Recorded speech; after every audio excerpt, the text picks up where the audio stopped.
we have to knock out the things that are wasting time. And I think that the problem with tire kickers is that you feel like you're not wasting that time. And that's probably the worst part about it. You feel like it's time well spent, but you're wasting a lot of time. And that's probably the reason why it's so detrimental, because it feels good. Because when I'm on a phone call with a person who is not the right fit, at this point, it doesn't feel good anymore. But it used to be, I was on a phone call with somebody. Someone's answering my phone, or someone's listening to this conversation.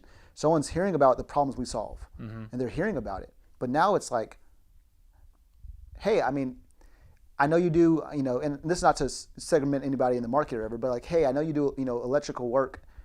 That's not our ideal client. I'd love for you to go over to our website. You can kind of see about what we do, but unfortunately, you just wouldn't be a good fit for us.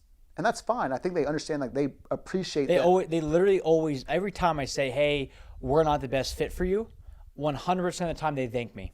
Yeah. They don't ever get mad.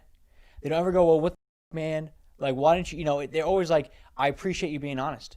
Yeah. And then that's it. Yeah, and then it also allows for a situation where people recognize we're not giving them a cookie cutter service.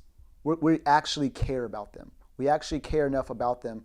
And so, just going back to that idea of time, like, you now have to make sure that you are spending your time in legitimate, like, revenue generating activities, right? It's not just things that you feel as if is doing that. And with this whole, so that's the time piece of it, right? You got to first, because the other flip side of it is this. Okay, you're on the phone with prospects. What else would you be doing during that time? And most people, they say stuff like this. Well, I need to get my systems in place first. Okay, great. What systems? Oh, and I'm like, yeah. Everybody is telling me right now with all my calls is, I'm trying to hire a foreman, and I got to get my systems in place so I can get out of my business and work on my business. Right. But, okay, and then you go, great, what system? Give me a specific system. Let's work through it together right now. But most people don't know what system to work on first. And they think it really is, it's not, they don't mean for it to be a cop-out answer, but it's the same thing when you go to a homeowner and they say, okay, this all sounds great. Let me shuffle some money around and see what I can do. That's a cop-out answer. Like, what do you mean shuffle some money around? Yeah. How many different things do you have money in right now? Yeah.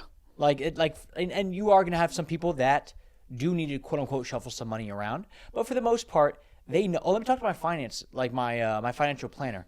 Oh, you mean the guy that handles your retirement? Like, you're 25 years out of that. Like, what does that have anything to do with anything? So it's a lot of BS excuses. And so is, the systems one is as well. But the idea of this is to not deal with this rejection up front, because we're all going to get rejected in business. We're all going to fail in business. It's just, do you want to fail at step one? Or do you at least want to get pretty far down the line and then fail at something so you're not failing every single time along the way? And same with this rejection piece. You're not going to bat 1,000. It's not like what we're saying is never let a single person, because there is a level of you're overqualifying people. You're making them jump through so many freaking hoops that, just to talk to you, it's it just seems like they're talking to the man behind the curtain in The Wizard of Oz. So there is a level of overdoing it, but the more that you can effectively get people excited to work with you, and then filter out those people that are either A, never going to work with you, or B, right now is not the right time and they're pretty far down the line. It's not like they're like, hey, I'm in the process of designing this or I need help picking contractors. They're like, yep, I'm thinking about redoing my bathroom in 15 years from now. That's just too far out. So we want to get rid of those people, because every time we take a hit, we go through this. I know loneliness is big on this, but I'm sure there's a rejection cycle as well, where what the rejection cycle looks like, if I had to, assuming there is one, I know this works for the loneliness cycle, but it's, you don't want to reach out to somebody, you don't want to call a lead back because you don't want to get rejected. Because a maybe is better than a no.